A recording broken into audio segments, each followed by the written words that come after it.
என்ன அப்படின்னா, இன்ஃப்ளூயன்சர்ஸுக்கும் இதுக்கும் எந்த ஒரு சம்மந்தமுமே கிடையாது. திஸ் இஸ் ஒரு பெர்சனல் இஷ்யூ. பட் இத வந்து இன்ஃப்ளூயன்சர்ஸ் இவ்ளோ இது பண்ணி, அவங்களுக்கு அது ஒரு கன்டென்ட் ஆக்கி, அவங்க அதுல வந்து ஜெனரலைஸ் பண்ணி சொல்லியிருந்தாலும் பரவால்ல. இவங்க தப்பு, இவங்க கரெக்ட்டுன்ற மாரி பேசுனதும் வந்து நியாயம் கிடையாது.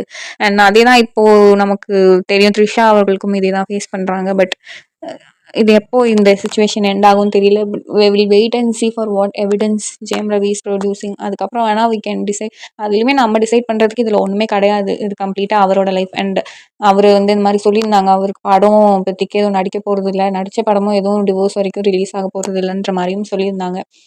அண்ட் அவங்க மெயினா அவங்களோட பசங்களுக்காக தான் வந்து ஜெயம் ரவி வந்து ரொம்ப எமோஷனல் ஆனது வந்து நம்ம எல்லாரும் பார்த்தோம்.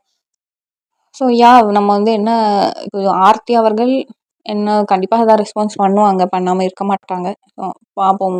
இந்த டொமஸ்டிக் வயலன்ஸ், டொமஸ்டிக் அப்யூஸ் அப்படிங்கிறது பல வருஷங்களா வந்து விமனுக்கு நடந்து அத வந்து வெளிய எல்லாரும் அத பேசி போகி, இப்போ வந்து அது எவ்வளவோ குறைஞ்சிருக்கு அப்படின்னு சொல்லலாம். பட் இப்போ வரைக்குமே வந்து இதுவே ஒரு மென்னுக்கு நடந்தா என்ன அப்படிங்கிறதுக்கான ஒரு பேச்சுவார்த்தையும் பப்ளிக்கா வந்து நடந்ததே இல்ல. பட் பல இடங்கள்ல பல மென்னுக்கு வந்து இது நடக்குது அப்படிங்கிறது வந்து நம்ம யாருக்கும் வந்து பெருசா தெரியல.